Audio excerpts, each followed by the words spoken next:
if everything works, then we're gonna get started, guys. What I want to talk about today, after all, after an hour of delay, is the World Championship match, which is going to be starting 11th of November.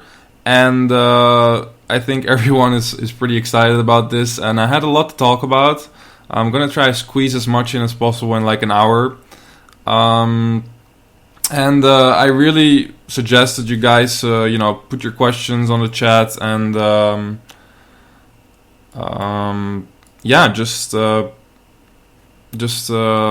get as informed as possible. I have a game prepared that I want to look at, but first of all, let's talk a little bit just about what's going to happen. It's going to take place in New York.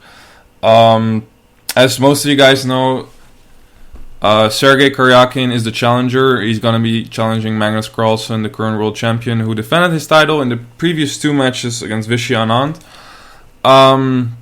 Really a match that people have been waiting for a long time. Not everyone was sure that Karjakin was still going to make it, to be very honest, because he's not by any means the number 2 in the world right now, but obviously he won the Candidates Tournament last year in Moscow, which was a really great performance. Basically, a couple of facts about Magnus and about Sergei Karjakin. First of all, Karjakin was actually the youngest grandmaster ever. 12 years old, 7 months, and Magnus was number 3. In between the two of them, there's still Paramajin Negi from India, who's now studying in the US. So those two guys are actually they were kind of meant to play a match for the World Championship match because they were around at such a young age. They played their first head-to-head match in 2005 in Wijk aan Zee, which is a tournament that I played in several times as well because it's in the Netherlands. Like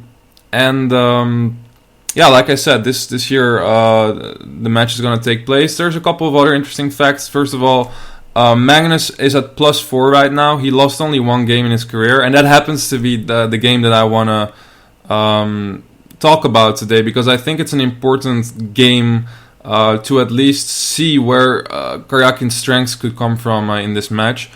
Furthermore, the prize fund of the World Championship is a little bit funny. Last time it was over 3 million. This time it's 1.1, which is the lowest bid I've heard of in a while, which is quite weird because these guys are young players. They're supposed to attract a big crowd. But yeah, the sponsorship isn't as good as with Vishy Anand, so that's something to keep in mind.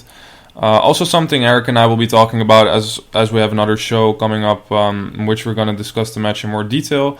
I just want to get to the game that I've prepared for you guys, and while I'm doing it, I would love to answer some of your questions if you have some specific things in mind. While I'm going to go through the game, I want to talk a little bit about the player styles, what do I think of them,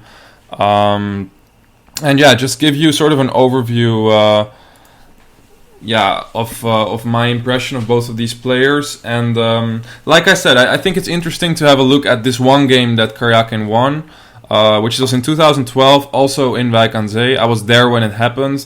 That's why I remember it quite well. And all right, let's have a look at how it went. So Magnus played knight to f3, knight f6, c4, and the interesting thing, if you compare Magnus to Sergei Karjakin, is that Magnus is a little bit more well-rounded when it comes to which openings he can play. In recent years, Karjakin has been switching it up a little bit more. Normally, he's like a pure e4 player, so he doesn't do much else than that. He's battling the Berlin and the Najdorf frequently. But in recent years and recent games, he's been playing some d4 as well, but not quite like Magnus, who likes to mess around with the move orders. We also see it in this game where he plays knight f3, c4. This could be something that you play against, for example, a Grunfeld player, where you delay the move d2, d4, so you can make other moves after g6, knight c3. So let's see, b6, which probably didn't come as much of a surprise to Magnus. The interesting thing is that what we're seeing is that Karjakin is actually going for what you could call probably a Queen's Indian, but turning into somewhat of a Nimzo after White decided to put the knight on c3. The interesting thing is that if you look at Karjakin's most recent candidates tournament is that he hasn't really switched that much when it comes to his openings. Some of his games featured, for example, the Queen's Indian, which is one of his main openings for pretty much his entire career, with bishop to a6.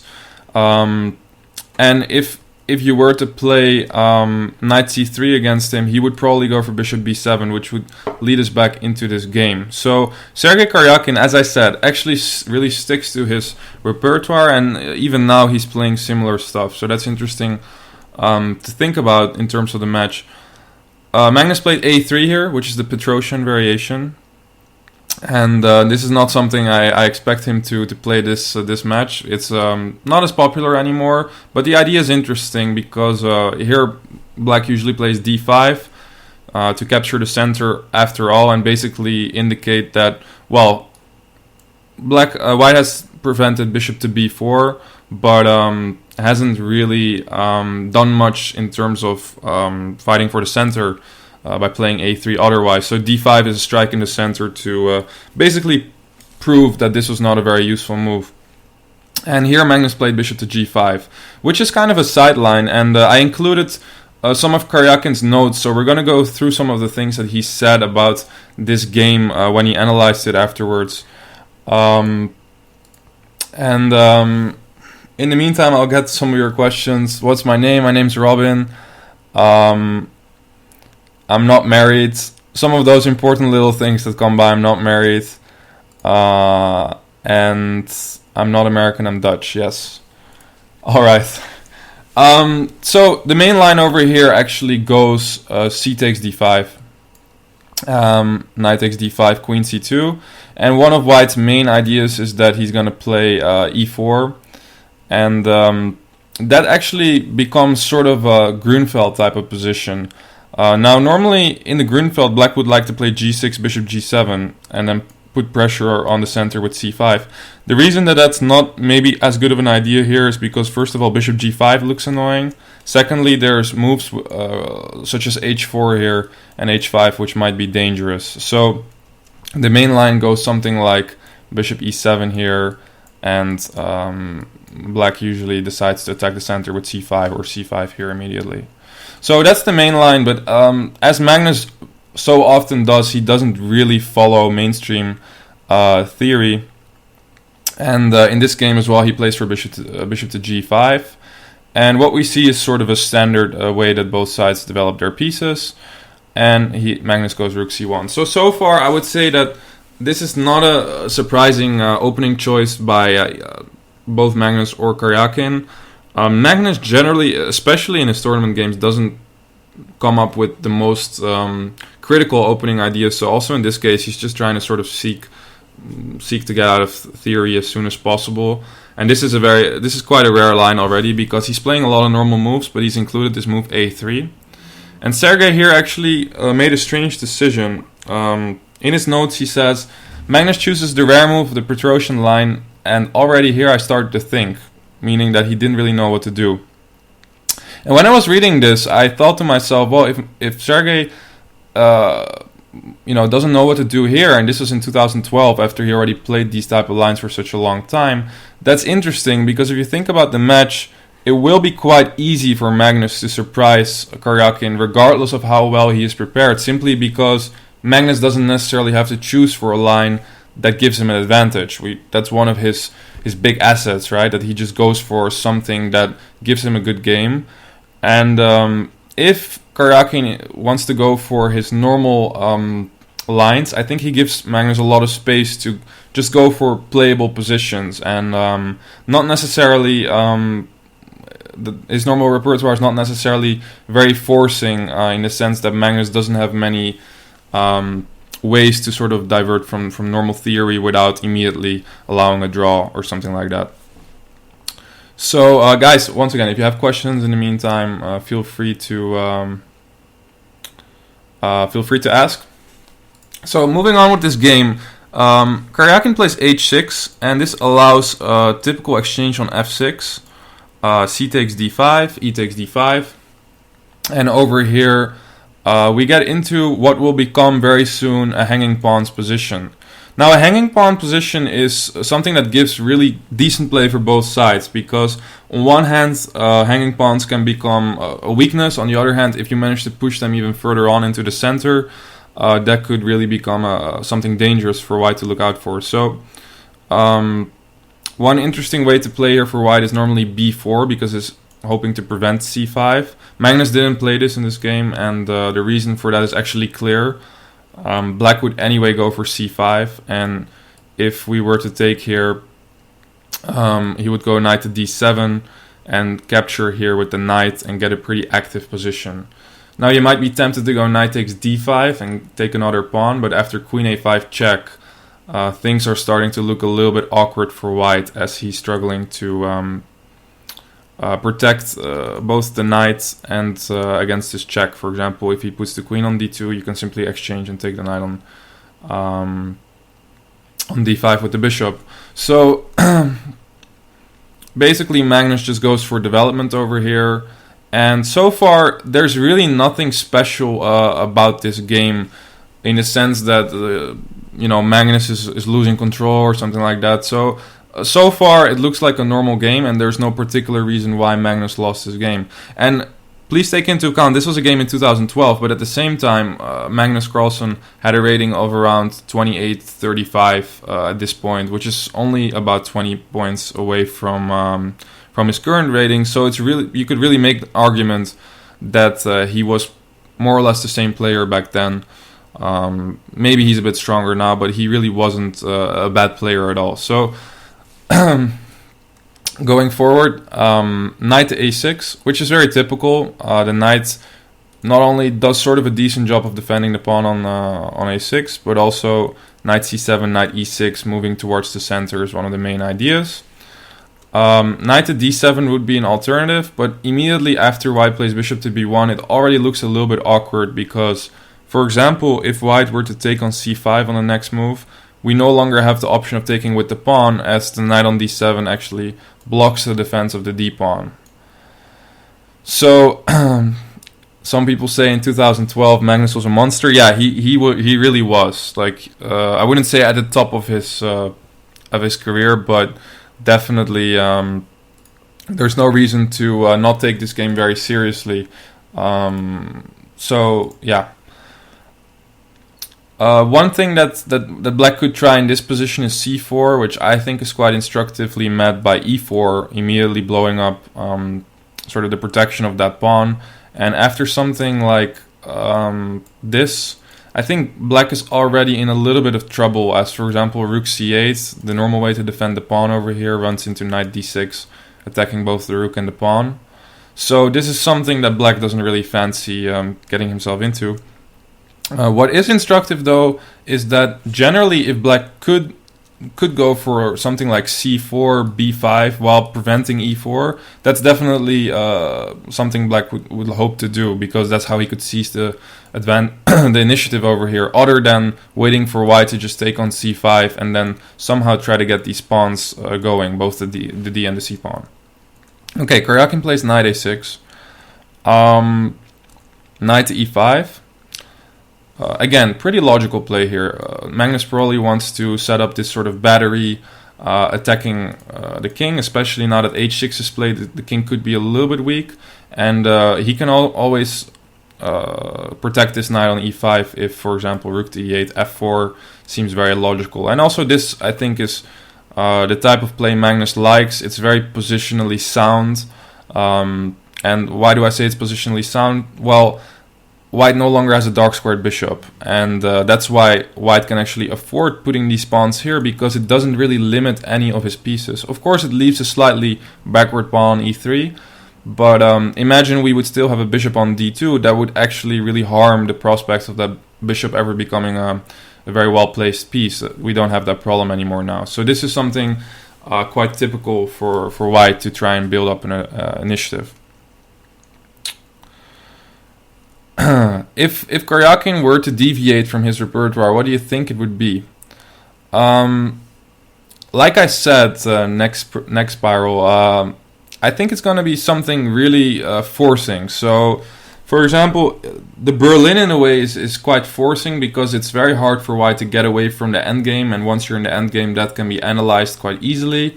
If you're talking about d4, I'm thinking some lines in the Catalan I don't think he has to be very afraid of, but for example, the Vienna Gambit, if he could enter that would be perfect, because the Vienna Gambit, and I can show this very briefly to you guys before we continue.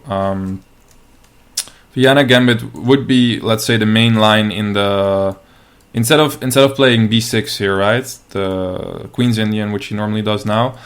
Let's say he goes for d5 when knight c3 really is the main move. Of course, there's the Catalan, but generally, theoretically speaking, people are not so afraid of it right now. This is where black has all these choices, right? Ragozin, classical Queen's Gambit, which Magnus himself played against Vichy and lost a pretty bad game. Semislav and so on. But to give you an example of what could be a very good option for him is to take on c4, Vienna. And why would this be a good choice for him? Well, he can really analyze this in huge depth. So the complications that happen over here, of course there's lots of moves and lots of ideas for white, but at the same time it's all very forced. So I'm thinking in terms of strategy, there's two things that Karjakin is going to be able to do. Either he's going to rely on his skills in the type of position that we were just looking at in this game, and that we're going to look at how he won that game, right? And he just believes that he's not going to be outplayed when he opts for some sort of strategy like that. On the other hand, he could go for something very forcing, because as we all know, Karjakin has this huge team behind him. There's many Russian guys working for him, and I think he can get as many coaches and trainers as he wants. There's really big sponsorship for him, so why not just get 5 guys to work on something day and night, like something very forcing such as this, and see if Magnus has anything against it. Well, one of the lines here, for example, to give you an impression of why I say that this is very forcing, is the following gambit, where white sacks a pawn, and in a practical game, if black is unprepared here, of course this is great for white, who has all these attacking chances if the king goes here.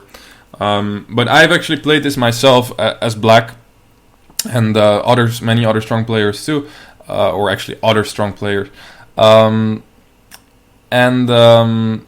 This is something that if you know it very well with black, you can really hold on. So what I'm saying is that Karjakin would love to get into some sort of defensive position, which sort of suits his style, where he has analyzed lots and lots of moves and just knows the lines by heart. So the more forcing, I think, the more that will play to Karjakin's advantage, given his theoretical, the theory that his team can develop during the match and also before the match, obviously. So let's have a look. Knight to e5, cd, ed. And again, this is an interesting moment, because in a way, I would say the opening is quite successful for Magnus. I'm not saying he has a huge advantage, but once again, his plan is simple. Bishop to b1, queen d3, attacking this king over the long diagonal. He could play f4 next. And basically, if black were to just play a couple of slow moves, let's say rook to c8, bishop to b1, rook to e8, queen d3. Already here, actually, this looks very dangerous, right? Because g6 would maybe fall to knight takes f7 or something like that. So maybe black would play g6 first, but then f4. And as we can see, basically, the biggest problem is this knight on a6 is out of play, and white's building up a serious initiative. So I like how Magnus is putting Karjakin under pressure in this game. But what I like even more is how Sergey reacts here, and actually shows that even when things are not going necessarily his way in the opening, which is bound to happen in this match once in a while, he still, at least in this game, really showed that he can defend well and actually dynamically defend. So he took on e5. And he says that knight to c5, which is of course a very nice move as well, because like I said, the knight over here on a6 is black's worst placed piece.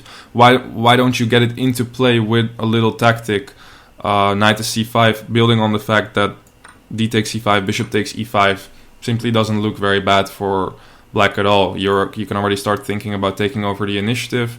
You haven't lost any material, so this is great. So why did he not play this? Well, he says knight to c5 seemed risky to me. in the view of knight takes f7. Okay, so that's an important move because it's an intermediate move that now attacks the queen.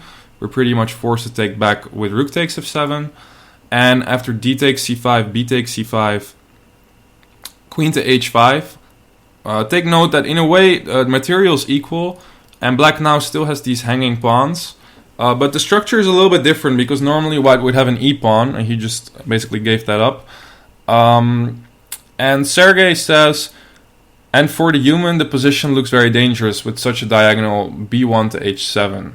I think it's very understandable and also shows that he's quite a practical player in terms of the computer actually doesn't think this position is quite that bad for black, but with the prospects of getting something like this and not knowing exactly what to do against it, in fact, probably black should even allow it one way or another and do something brave. Why would he go for it? So, good decision there by Karjakin not to go for this seemingly very strong move. And Apoditic asks for Karjakin's playing style in general. Like I said, I think he's very booked up. He knows a lot of theory. It's easy to see him play the first 20-25 moves without any thought because he's got it all analyzed with his team. But what strikes me as special about Karjakin compared to many others of his or my generation, if you will, is that he's actually a very, very tough defender. I don't think he's necessarily one of the most dangerous opponents for many of the top players out there, although I would say almost every single player has lost to him in the past. Mostly, I would say, because of his great opening knowledge and just being very dangerous at that. What he's very good at is not losing, and it's a little bit defensive. Once he basically is not comfortable, he will play defensive, and he will be able to get into a slightly worse position, but really hold on and not make it any worse. And he's actually proven with his record of, it's -4, which is really not good, obviously. But still, there were many games, to my mind, where he had bad positions against Magnus, but he would still, more or less easily defend them. Whereas some other players, once they get a bad position against Magnus, it's basically over, because Magnus is just incredibly good at pushing a slide edge and making the most out of it. But he, like someone else is saying, he gets pretty bad positions sometimes, and he holds them. But that's a really important skill, and especially in a match, could be very useful. Now, speaking about matches, Karjakin doesn't have that much. He doesn't have that much experience in the match. He played one when he was very young. I think he was 15 or 16 against Hikaru Nakamura. He lost very badly. I think it was 1.5, 4.5 or something like that. 4.5 for Nakamura. Then he also played one as a kid against Kostenyuk, who later went on to become women's world champion. He won that one, but basically doesn't have any particular experience. And Magnus himself isn't even, in a way, he's not that experienced as a match player, although, of course, he's played these World Championship matches, but there are still guys in the top, let's say, that more of the old school guys that have much more experience than him. But Karjakin is definitely not an experienced challenger when it comes to this format, so that's not something that's going to play to his advantage in any way. Alright, continuing about this position. So we were saying that knight on a6 is a bad piece. In a way, white's plan is straightforward. He's going to play f4, bishop b1, queen d3. Knight c5 we were not happy about. So he decided to take on e5, which is probably the right decision here. D takes e5, and of course, the first thing that we notice is, black now has a passed pawn, but rather than looking at it as a passed pawn, it's mostly an isolated pawn as well. White's pawn structure is slightly better. Still, his development is kind of easy. He's going to play rook e1, which is actually what happened. After knight c5, he went rook e1. And Karjakin says this is the only way for white to fight for an advantage. I think he says that because he probably thinks that you shouldn't be allowing knight to e4 here, which might simplify the position somewhat. Also, d4 actually is something that when you want to play knight e4, let's say you need to rook on e1. So rook e1 is just a very logical move. He gives it an exclamation mark. I think it's just a logical move that should be played and is not, exclamation mark worthy, but also definitely a good move. another thing which is important to notice about rook e1 is that actually one of the moves that white would like to play here is knight to b5. And of course, once the knight would get to d6 without being chased around or anything like that, it would be great for white. It's just a dominating piece, right? And here it's important to notice that black will probably defend by playing knight takes d3, queen takes d3, bishop a6. And this should be fine. And actually, Sergey also notices in his annotations, he says that if white starts to push with f4, he was planning to go rook c8 and later queen d7. And, you know, with only the heavy pieces left soon, it really shouldn't be... it really shouldn't be much of a problem. So, moving on. Rook to e1 was played, and he played rook to e8.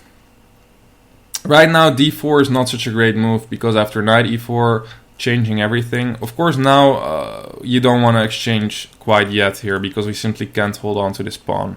So, for example, I guess d3 rook c3, d2 rook e2, and the inevitable, taking the pawn is going to happen. So it's just not really worth it to start pushing the pawn already.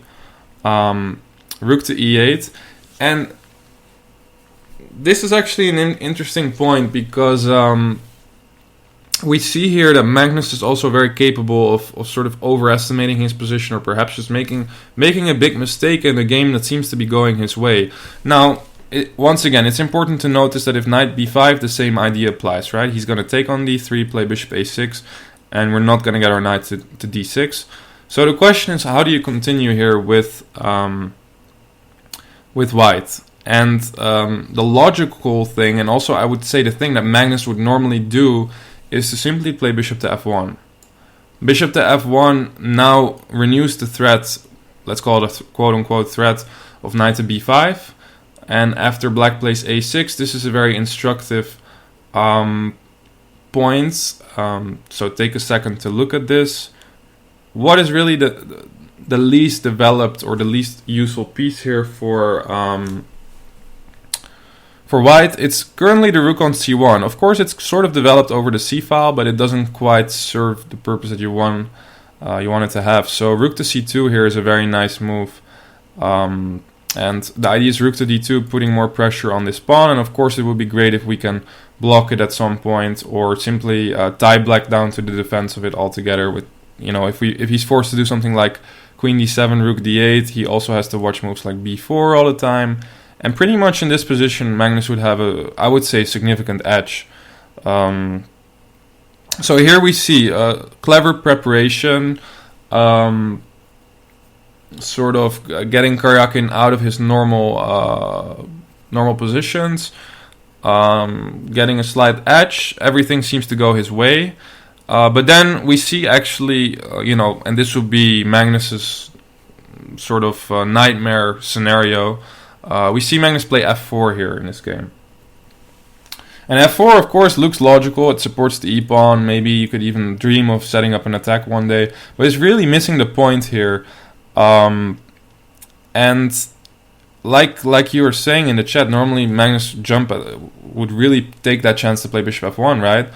But he played f4, and not only is the move just doesn't that make that much sense, considering what really the long-term plan is for white, which should be not to play around this pawn and hope that you could set up an attack on the king side, or I don't even know exactly what he wants to do with f4. It should be to attack this pawn. And that really goes wrong now. Black actually plays d4 here. And, of course, again, knight to b5 is possible, was not played in the game. Here, queen to d5, attacking g2. So we already see that, black is in better shape than before. Suddenly this bishop, which was sort of passive the whole game, becomes a monstrous piece. But it's only sort of equal after the following sequence. Again, black can use this idea of just making sure the knight doesn't land on d6. Even if the bishop is such a great piece, the knight on d6 would still dominate it. But in this position after rook c8, there really shouldn't be big troubles for black. So Karjakin in his notes says this would have been a draw. Instead, Magnus goes for knight to e4. And this is one of the things that I wonder if and we'll probably discuss this more with other people, but if Magnus improved on this, once you say, it's one of the most difficult things in chess is when you pick a wrong move or pick a wrong plan, and you sort of realize it, to just make that correction. And in this case, knight to b5 was that correction, where you just say, okay, this f4 move was totally out of what I was supposed to do, and now I just have to equalize, or I just have to make sure that I don't get into trouble. Knight to e4 really doesn't do that very well, and we'll see why. Black actually takes with the bishop on e4. It doesn't look like all that big of a deal yet, until you see that he now can play d3 with black, which is what Karjakin played. And suddenly we see a lot of nasty threats appear. First of all, d2 is a big threat. Queen d4 check looks very annoying. And here Magnus is suddenly in big trouble. And I remember being here live during this game and seeing this happen. And it was a strange sight, because I could immediately tell from the body language of the players what was going on, which is normally not that easy to see when these guys play, but especially when it's Magnus, right, who is normally very confident, looks kind of bored, but I could see him suffering this day, and that's why I thought this game was so telling for what would be Karjakin's dream scenario.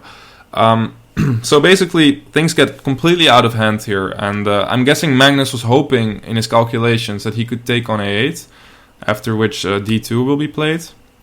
Now, obviously, we gotta remove the bishop, because if we remove one of the rooks, he will take the other rook, whichever one we didn't remove, and pick up the bishop on a8, right? And he's up a piece.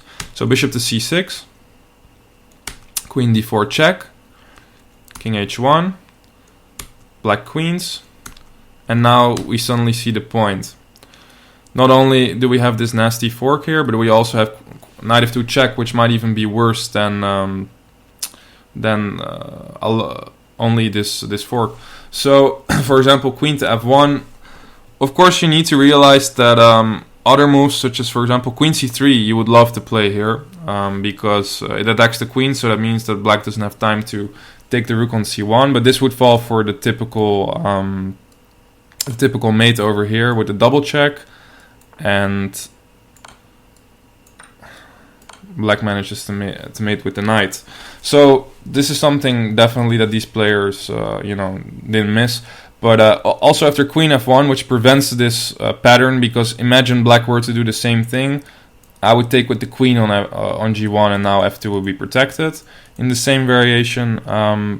But black just plays rook e6 here. And now the bishop's under attack, the rook's still under attack, knight f2 check is still out there. And for example, rook c2, knight takes f4 is very strong, as Karjakin indicates, and now you pick up the e5 pawn. So at least black is up a full pawn, but also in a way, to be honest, his pieces are dominating this position. So this is more than just a pawn up. Alright, so let's go back to the game. d3. And as Karjakin points out, this now worked because of the inclusion of him playing rook e8 and f4 by white, which we already said f4 is not a good move. How should Magnus have played? Well, he played rook c4, which got him into even more trouble soon. Rook to e3 was the way to at least, put a stop to this for the moment. After queen d4, queen f3 is holding on just more or less in time. a8's under attack, so he's gonna have to take there. So he's gonna have to remove the rook c8, rook d1, d2, and king to f1. Now, it looks like, and also Karjakin's comment is white is somehow holding, but of course it looks pretty bad. So it is possible to defend like this, and I would expect players at World Championship level to find, the only way to hold on like this. But this would have been a very tough defense, and also psychologically, I think we could definitely say that after d3, Magnus was in all sorts of trouble. Not only just by the position, but also things moved so quickly from a promising position to such a bad one. That it's not easy to recover from that. So he went rook c4, stopping this check, logical move. And here Karjakin plays the move rook to c8. Logical move once again, just getting the rook into the game. Bishop to f5, Queen d5, nice intermediate move, attacking the rook. Rook to c3, and now rook to d8. Now finally, after a little bit of trouble, black more or less gets the pieces in the right place, and he's ready to pretty much at any point go on with d2. Queen d2, queen d4 check, king h1. And here, again, one of those moments that maybe if you're not careful enough, this is a very good moment to give away your initiative.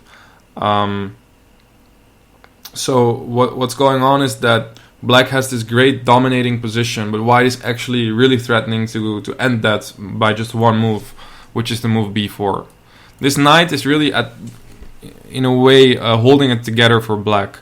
If you lose control over the d3 pawn, then that's it. So a5 over here is a very important move, and of course quite impressive because a lot of stuff was going on, but never ever was white really able to get him b4 in a way that was sort of enticing for him. So rook to b1 was played here, trying to go b4 again, and now of course a4. So also here, this is strange to me because in a way you know that a4 is going to come. Still Magnus plays rook to b1 and allows it, which simply seems like a good inclusion because now knight to b3 is there, and it doesn't feel like he's putting up the best defense here. So again, I don't want to take this game as a benchmark for all the future games, but it's still something noteworthy that on an off day, this doesn't look like Magnus. Rook to d1, and here Karjakin points out that he should have just played g6. When the bishop takes here, knight to e4, you pick up the rook. Of course, if white takes here, then you also win an exchange.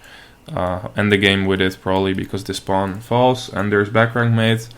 So this would have been the easiest way to victory, and that would have really let this game be decided in a more than easy manner, I would say.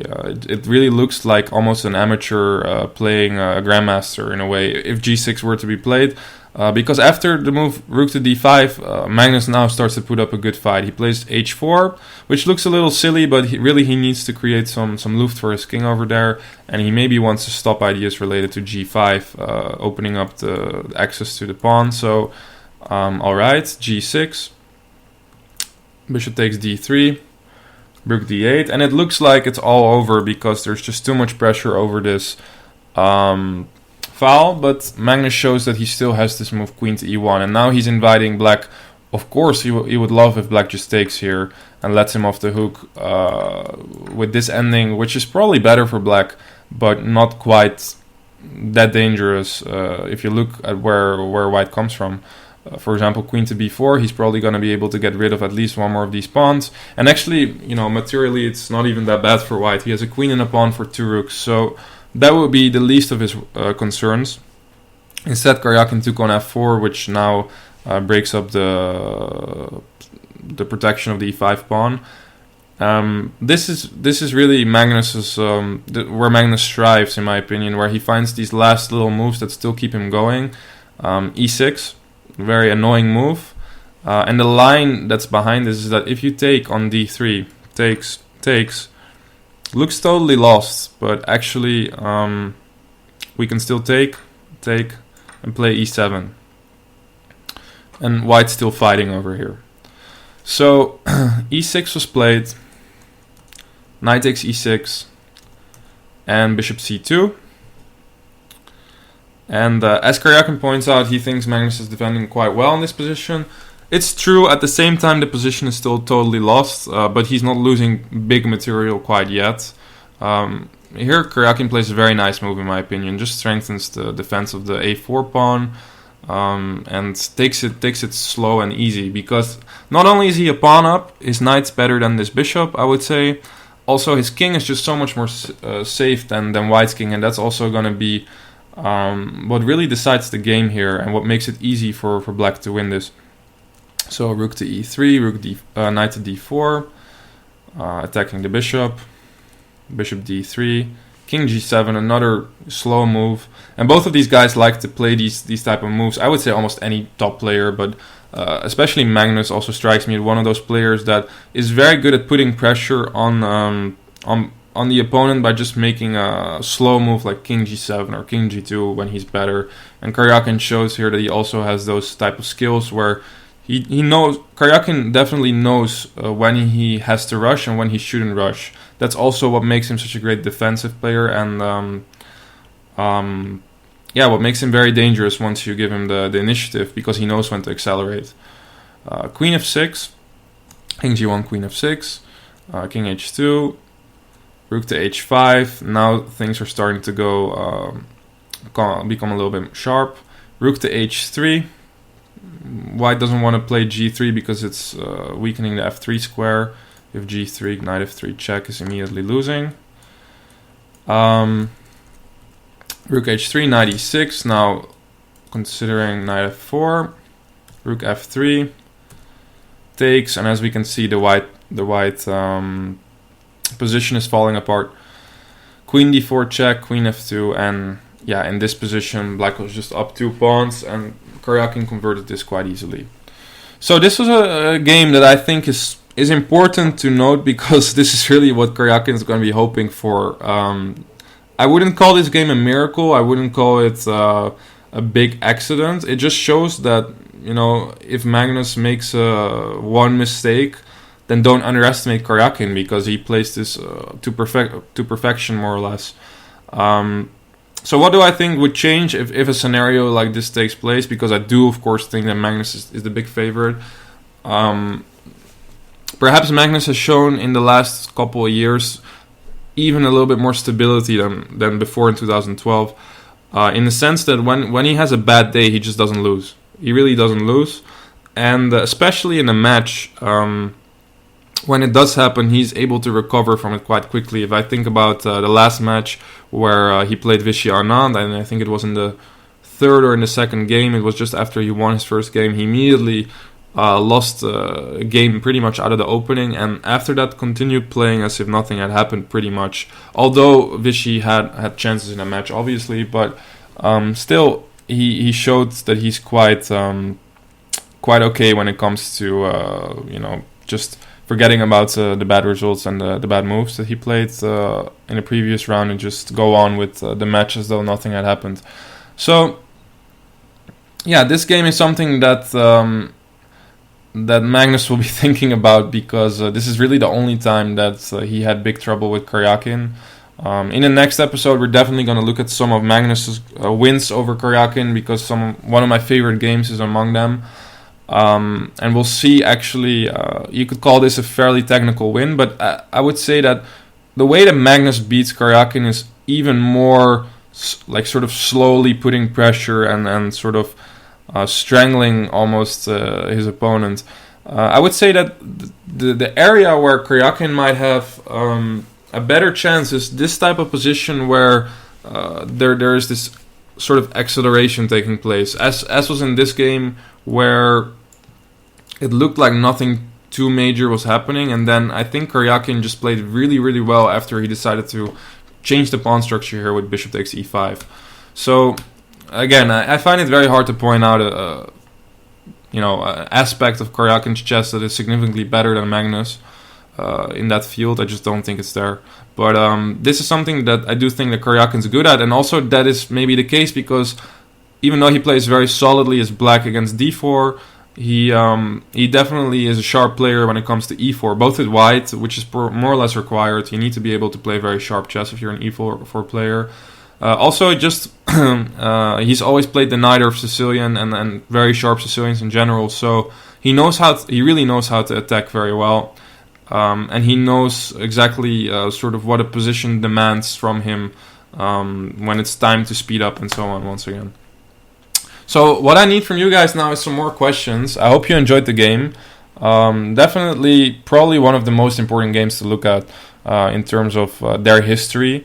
I also took a look at their oldest games just to see what was going on there, but honestly, back in 2004, 2005, in 2006 even, they played a lot of rapid games, but I just feel that it doesn't represent too much about what is the current state of affairs between these two players, because their openings were really different, their approaches to chess, and I don't think back then their main worry was to play each other. It was more really still the guys at the very top of the of the ranking list, of the rating list, that they were worried about. So right now the dynamic is just so different that those games are not that representable anymore. How many games have I played against these players? I think I have played 0. I definitely played 0 in over the board chess. Maybe online I have played a little bit. Robin, how percentage wise likely are we gonna see Karjakin win? Basically, are we gonna see a new world champion? Well, I looked up what the bookies have on it right now. I think it's the odds are something like putting your money on Magnus will pay you out times 1.26 or times 1.27 your money, which I think is, I guess it's a normal odd. So I mean, what would that mean? I mean, it's just very unlikely for him to win. If I would have to put a personal percentage on him winning, I would say it's 10% of Karjakin winning this match.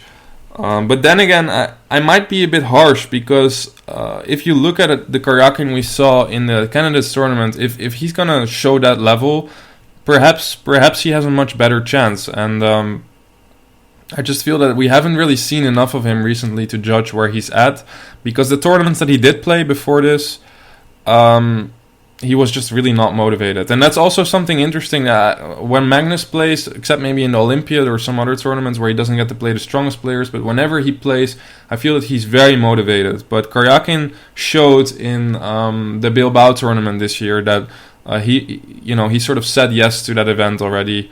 And also in the tournament in Baku that he said yes to prior to the Candidates. Clearly he wasn't really expecting to win, otherwise he wouldn't have taken those invitations perhaps. But he just didn't show very inspiring chess. He also lost the game to Magnus in their last encounter, which of course we're going to look at in the next episode.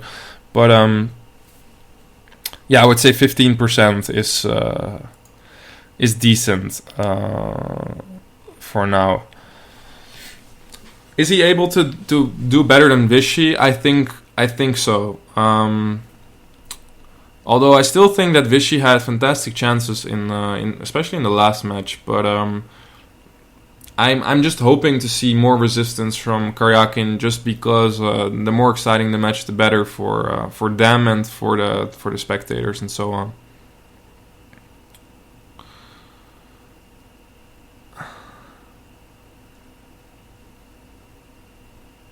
If Carlsen or Karjakin could play in the Lead Chess Monthly Classical, I don't know who would win. I can say one thing that I think is very interesting about Magnus compared to Karjakin is when it comes to their seconds. First of all, Magnus's team is not entirely clear, nor is Karjakin's, by the way. But in Karjakin's case, I just assume that absolutely every single person, every Russian more or less is on there.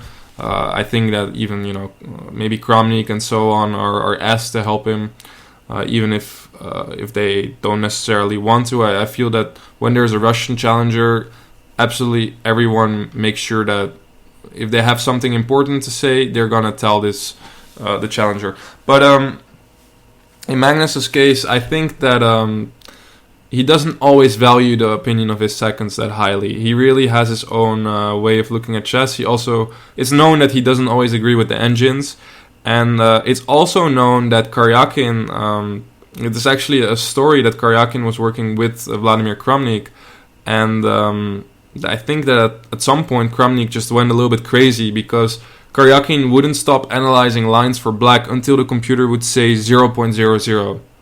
So whether it's 0.02 or 0.03, whatever, no, they wouldn't stop, because it had to be 0.00. Now, if that is true, this is a rumor obviously, but if that is true, that just shows such a different approach by these players to the game, because Magnus can easily play something that's, not considered that great by the computer.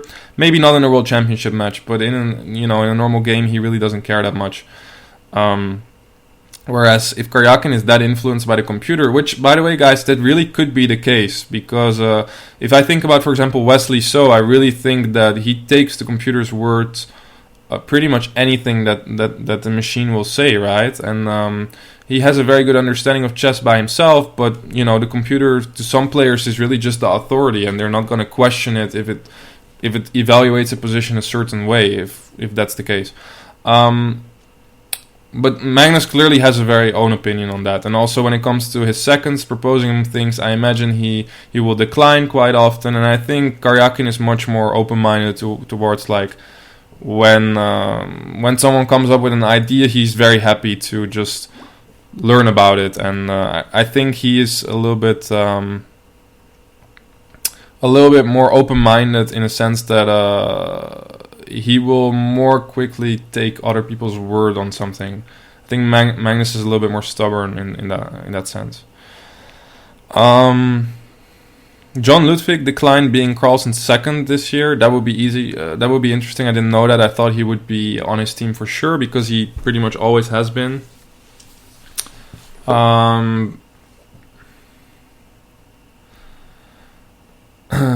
What does second entail? Second is someone who's going to help them. Is going to help the players prepare and sort of build the general strategy for the match. I've been a second for Anishigiri mostly in some of the tournaments, and it really, honestly, there is some strategy involved. That's the fun part, but most of it is just really checking openings a lot with the computer assistance. So, and in case of the match, that will very often be repairing lines that they're playing. Stuff that went wrong in the last game. The seconds might have to work day and night to fix it if the other team comes up with an idea, or they have to decide to switch openings and so on.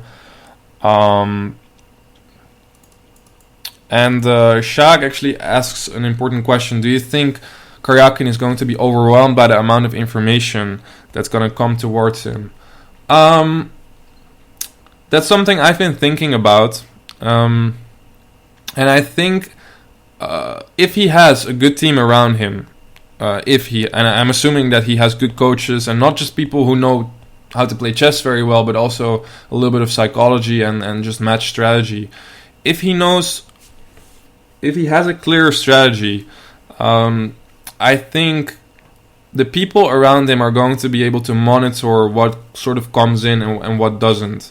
When you say, I'm going to focus on d4 and I want to just try this and this line in e4 and that's my thing, and one guy comes up and says, hey, I have this awesome idea in King's Gambit, which okay, of course that's not really a World Championship opening, but just to give you an example, it's hard to say no as a chess player in general, because we're very curious about, anything that's new or anything that sounds interesting.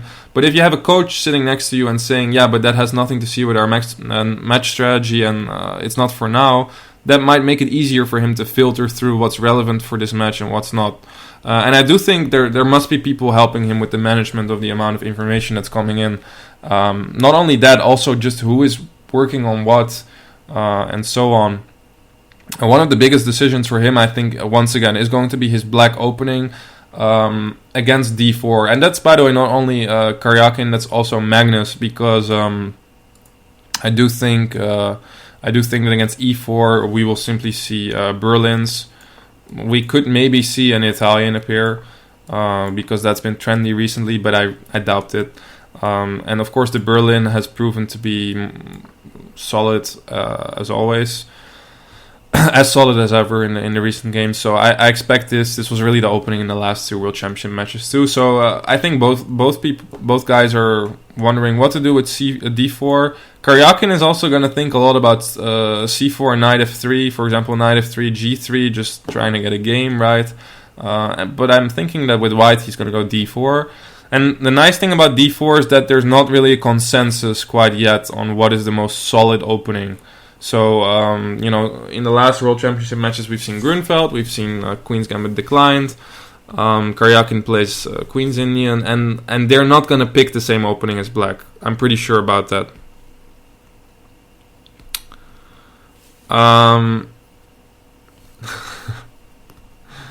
Mamajarov is working with Karjakin. That's definitely true. I'm reading. I think Fresina is part of Carlsen's team. I also think so. Yeah, that was the case in one of the previous matches.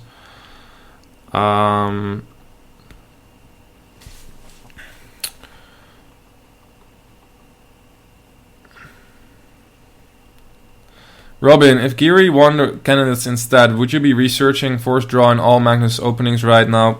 Most likely, that's true. Yeah, that's very possible. I would be researching some lines, to say the least. Do I think there are too many rest days? Very good question. So this is the system, and it's probably very important for me to mention that there's going to be 2 games, white-black, rest day, 2 games, rest day, 2 games, rest day, etc. Which to me, I don't like the system. But I think it was the same in the last matches too. First of all, 12 games, which is the amount of games they're playing, to me is not enough. I would like to see more games. Although I understand there's also the marketing part and the match might take too long. But if you think about the most legendary matches, Karpov versus Kasparov, which at some point they just stopped because they would never get to a conclusion. That has some sort of romantic aspect to it, which I think is important. But that being said, it doesn't have to be 50 games, but I do think that more than 12 games could be good. And not only more than 12 games, I would say more than 12 games with less rest days. So you could maybe even fit the same amount in the time frame that they have, which is I guess around 3 weeks.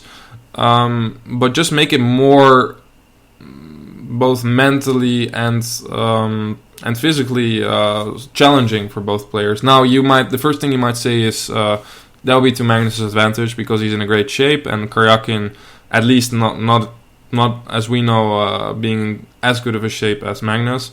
True, but that would also force people force challengers and the world champion to prepare even more physically for a really, really tough competition. Like, if you can enforce some, not short draw regulation and make them play even more games, you're just gonna have more mistakes, and more mistakes is more fun, or at least more excitement. So I definitely think it deserves some rethinking. I'm not saying I'm sure there's good arguments for as well, but there's definitely some drawbacks. So to me, there's too many rest days right now. But of course, you might lose some quality, and World Championship matches should be the highest quality. So it's an interesting debate. But as a spectator, I would, of course, I simply don't like the idea of having to wait every third game because there's no match. So that's my take on it.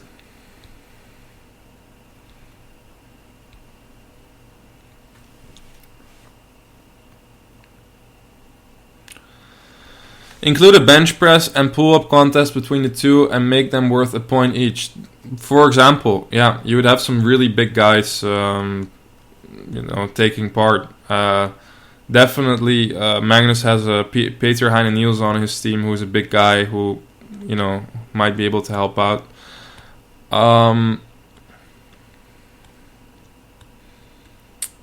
What's Magnus gonna do if he loses? Very good question. I really wouldn't know. I don't think he has any plans made up for that.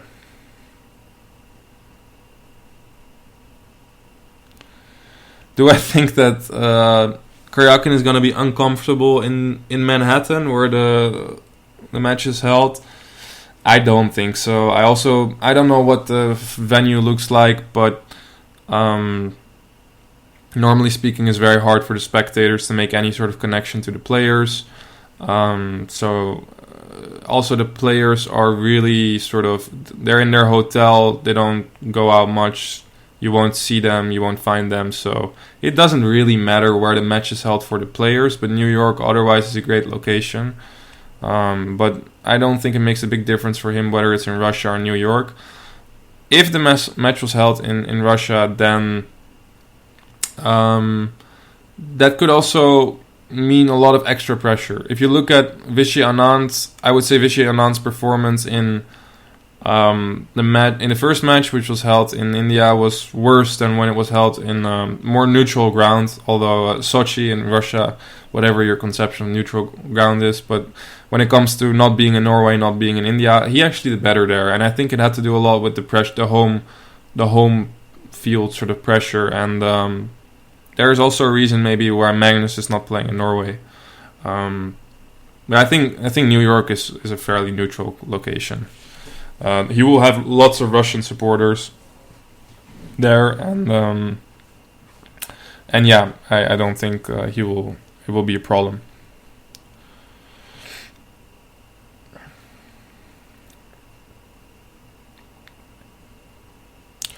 And then finally, the question we've all been waiting for. This is indeed, this is one of those questions. I'm addressing it at the end of the show because it's really a pressing question. Where on earth is Eric? Eric and I are doing the preview shows together at absolutely all times. And then the one time we have to preview the World Championship match, he doesn't show up. So the thing with Eric, guys, is that Eric, after the Olympiad, he wanted to find himself, and he had ideas to travel and to play more chess and a lot of stuff. And now he's looking for himself in the Serbia. Yeah, he's trying to find paradise in Serbia. He's in. No, actually, I don't know where he is. Novi Sad right now. He's with a lot of Serbians. He doesn't have internet. He's probably living somewhere in the woods with, one of those pumps that you get your water out, and maybe hugging some trees, and just, he's all nature now, and he's on a different path. So I hope he finds himself and he comes back stronger, as a stronger version of himself. But for the moment, it seems like we've lost him. And who knows, right? Who knows? So that's the status on Eric. I guess he will find himself, and he will let us know what his personal journey was like. But we can only hope for the best. I mean, he's been very busy working, I guess, and he needed some time off. So now at the end of the day, I'm the only one doing the preview for this little event, but that's fine.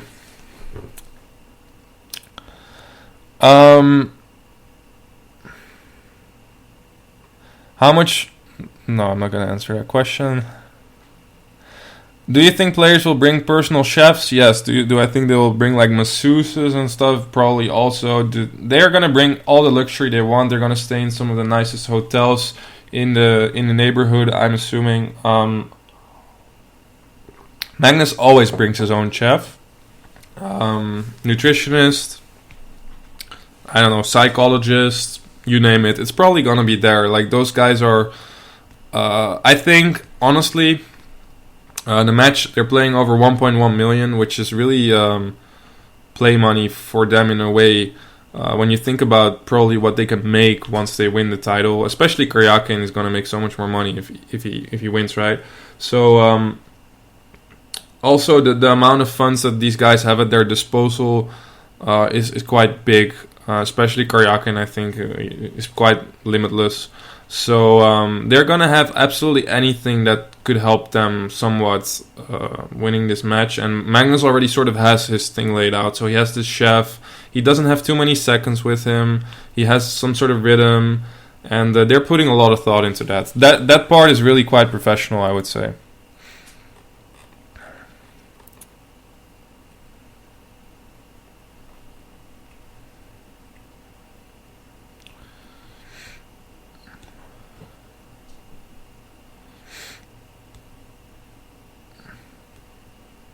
Alright, guys, it looks like this first part of the preview show is going to be over soon. Get in your last questions, if you still have some.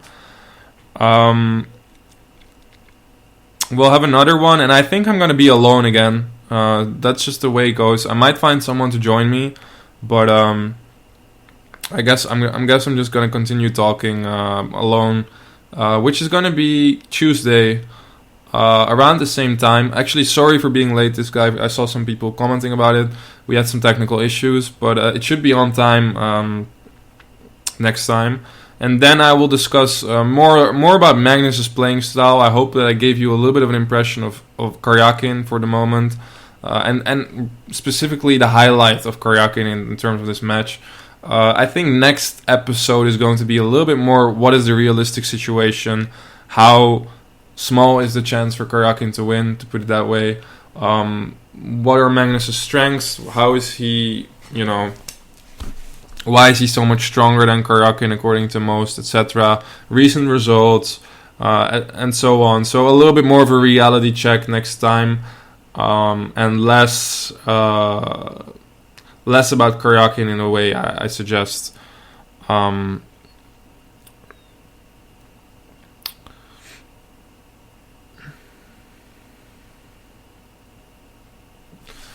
I'm gonna head out to the Serbian woods now. I might hide there for a couple days too before I have to be back and see how it's going with our Canadian friends. Last but not least, some questions were coming in. Kofol Super GM, is Kasparov helping Magnus considering his hate for, certain politicians? Very likely he's offering Magnus to help. Sorry for that. He really likes Magnus, first of all. He's worked with Magnus in the past. I think he's helped him a little bit for the World Championship matches, but honestly, I think without dissing Kasparov or any of the older generation guys, because they're great, Kasparov's my favorite player, pretty much, but in terms of preparation, I think only really psychologically he could help him a little bit, but at this point, I feel that Magnus sort of really has his own ways, and I don't think he's necessarily waiting for anyone's advice other than people that he decides to pay for it. But is he supporting Magnus? For sure. I mean, Kasparov is very clearly a fan of Magnus, and I don't think, due to his past, I don't think he'll be supporting Sergei Karjakin, who really is quite a patriot. Last but not least, Sergei was born Ukrainian. He comes from Crimea, and he only started playing for Russia in 2009, if I'm not mistaken. So there's a lot of pride for him in playing for Russia. I would say even more so than many of the other Russian players. I'm not scared to say Putin, guys, no. So that's also interesting. I think Sergei feels a lot of... he really wants to represent his country a lot. And I wouldn't say that Magnus doesn't, but I think Magnus is a little bit more relaxed when it comes to how much he cares about representing Norway every single time he plays a match and so on. Alright, guys. That's it. I'm gonna wait for one last question. I hope that was insightful for you guys.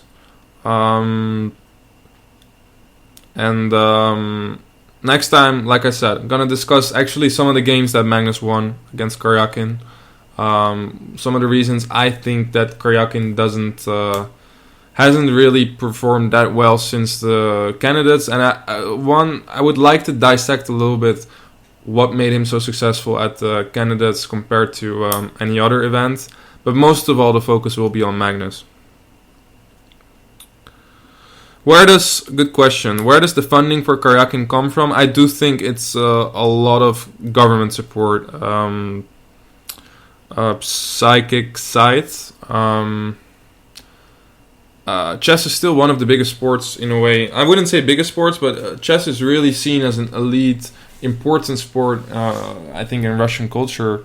And if you also think about the Russian team, I think those guys are still getting paid well. I think if you're a top player in Russia, and I'm really talking like world's elite, then it's probably one of the best countries to be in or to come from is Russia. It's not easy if you're just a very strong professional because there's so much competition.